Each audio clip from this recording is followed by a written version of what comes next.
Yo, what's up guys, you're back with your man TechNick, your go-to guy for videos on the latest tech. Now today we have the wonderful Samsung Galaxy Note 10 Plus here with me. So we have this wonderful box over here and I'm going to tell you guys right off the bat, I have the 12 gigs of RAM, which is actually the lowest RAM count you can get in this phone, and 256 gig unit right over here. This is indeed the Hong Kong version, so it is paired with a Snapdragon 855 processing chip and not the Exynos version.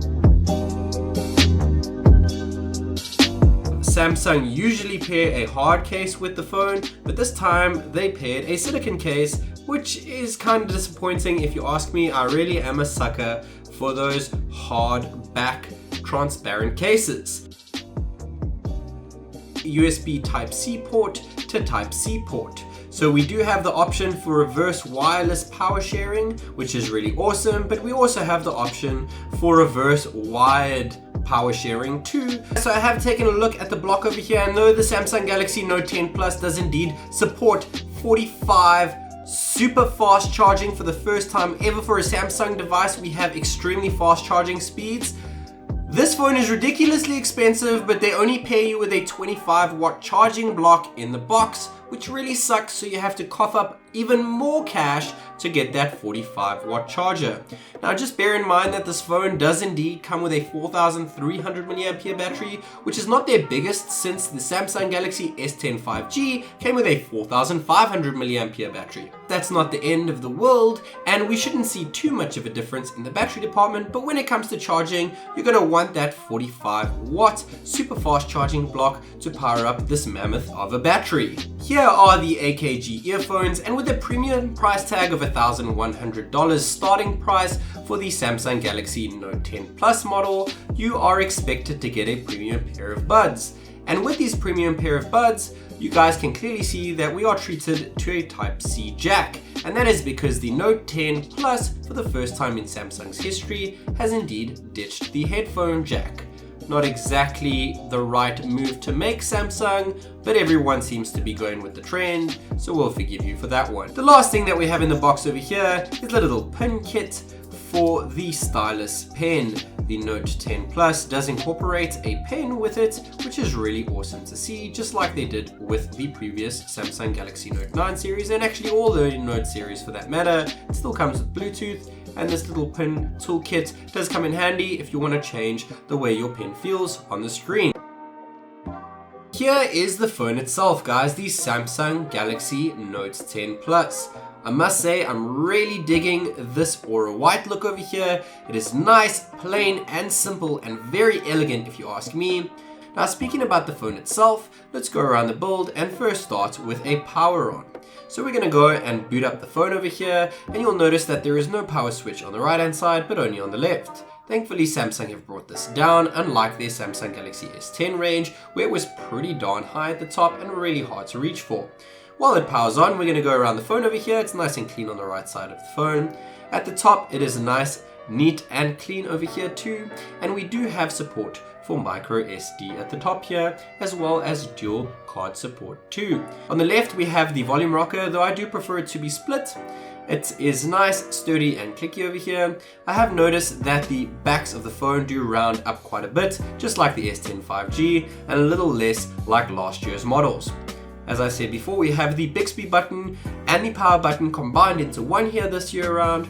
And then at the bottom of the phone, we have the Type-C port, and this is USB 3.1 speeds for those fast transfer speeds. We also have UFS 3.0 storage, which is nice and snappy when on the device. Over here, we indeed have the speaker grill, and that is indeed paired with the top earpiece over here for Dolby Atmos stereo sound. We also have the S Pen stylus over here, and it looks very similar to last year. I do like the whole white finish over here, and I know with the Aura Glow edition you do get that blue pen. I think it looks nice and neat. It feels exactly like it did with the Samsung Galaxy Note 9, and that was my daily driver for quite a while. I'll get into that in just a minute. So here is the back of the device. We're just treated to that wonderful subtle Samsung logo over there, and then we have this quad camera setup. So starting off, we have that 3D TOF, which is time of flight sensor, which can capture distance between the subject and the background to give you a better bokeh shot. We also have two 12 megapixel sensors The first one being the main sensor, which supports optical image stabilization, and the second being the telephoto lens, which can shoot up to 2x optical zoom. Still nothing really to write home about. The last one is a 16 megapixel ultra-wide sensor for those ultra-wide shots, zoomed out shots, and it must look really excellent since this is the exact same setup that was seen on the S10 Plus and the S10 5G this year. More so to the S10 5G since we have that extra 3D ToF lens. We have 4K capabilities all the way at 60 frames per second. We also have slow motion at 960 FPS, which is really great to see, though limited to 720p. In the front, we have a 10 megapixel selfie cam. This is exactly the same, though with a bit of a smaller aperture, so we should be receiving a little bit of a better detailed shot when in lower light conditions. Though remember, the S10 5G and the S10 Plus had 2 cameras on the front. This is just limited to 1, no matter which version you go for.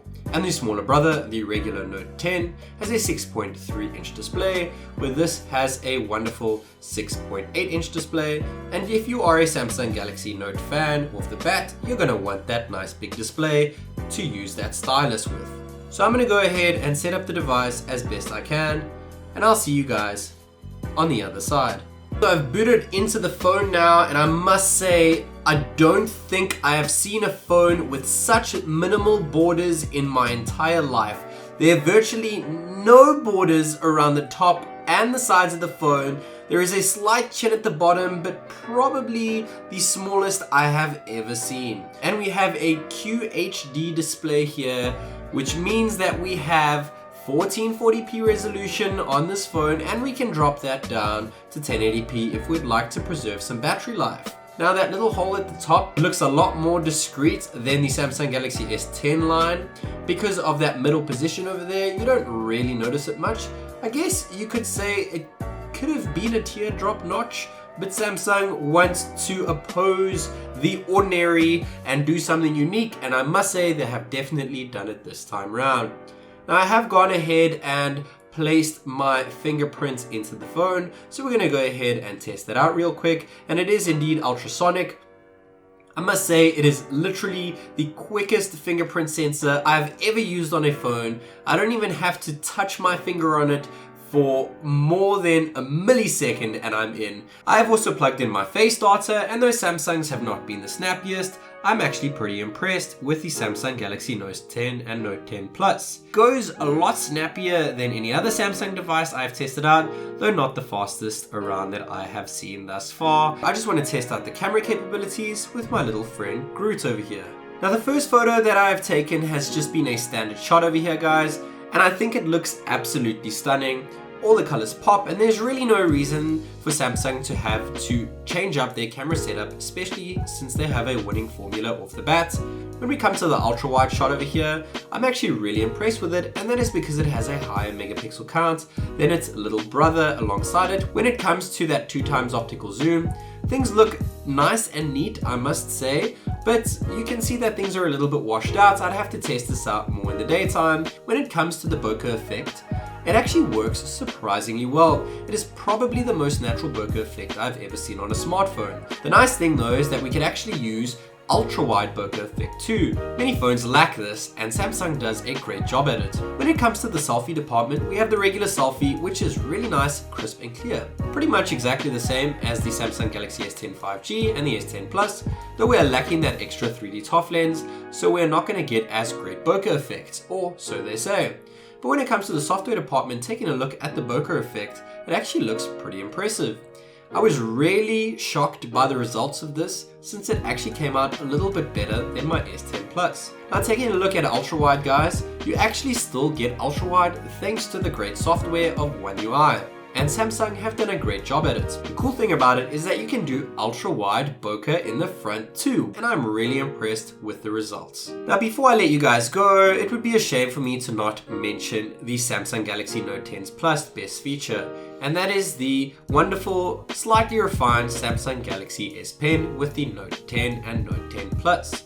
We still have that Bluetooth low efficient power coming through it. They have slightly changed the interface over here, and they have also added a couple of things such as flip gestures. I did mess around a little bit with the gallery over here, and I did notice that you can Obviously, just tap to go to the previous photo. You can also double tap to go to the next photo, and you can flip up to show the details like that. I think it would be a lot easier if you just did it with your finger, so I'm not sure I'd actually use this, but I guess this is Samsung's answer for spending a lot more money on their new device. If you ask me, you're not really spending more money on a refined S Pen, since the Galaxy Note 9's S Pen was superb. What you're spending more money on is this incredible QHD display. Guys, I need to be real with you right now. I have never ever seen such a sexy phone in my life. It looks absolutely stunning, back to front, and I honestly think what you're paying for here is not just the brand, you're paying for the look too.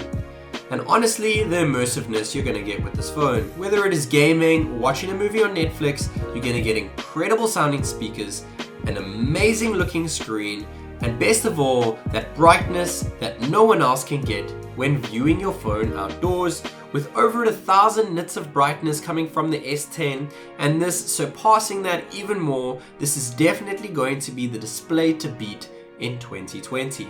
And I hope that you enjoyed watching this unboxing video as much as I'm going to be enjoying using the Samsung Galaxy Note 10 Plus as my daily driver going forward. Till next time guys, this is TechNick.